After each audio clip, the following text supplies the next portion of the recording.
So Kevin, tell us about your relationship with Spike and how you've collaborated in the past, and then end that up with a bit of a discussion of your collaboration on BlackKklansman. Sure. I met Spike. I made a film called CSA, Confederate States of America. And Spike heard about the film and wanted to see it and really liked it. And so that's actually kind of how I had a script called Gotta Give It Up, and that became Chirac. And so we had been trying to kind of work together for a long time. And so when Chirac happened, we made that film, and we kind of worked together well, I think. And he kind of likes my style, and obviously he's one of the greats. And so when we met Jason and all the other producers on the film, it was just a really great meeting. I mean, you know, it was just easy. And Jason and Jordan Peele and the other producers, they just understood what we were thinking about with the film. You know, they sent us the project and the book, and we kind of re-examined it and looked at the script and kind of gave our take to Jason and Jordan. And the only thing I remember Jordan saying was, "Make it funny." Make it funny, yeah. And I remember him saying that, but I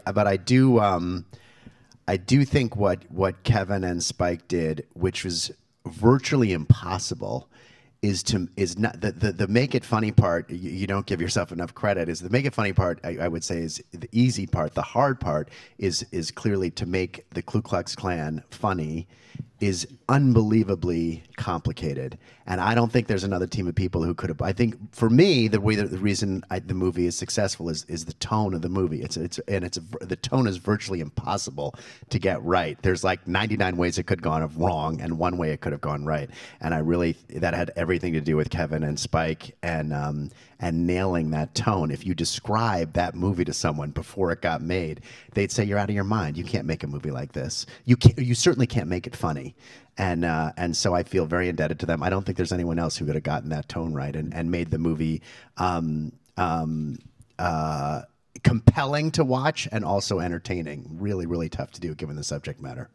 Well, and on the subject of the tone, or sort of tone adjacent, not only was the subject matter unmistakably relevant and resonant, sadly, to so much of what's going on today, but the choice was made to include current day footage from Charlottesville so that that connection was not metaphoric or left to the imagination, but clearly specifically made.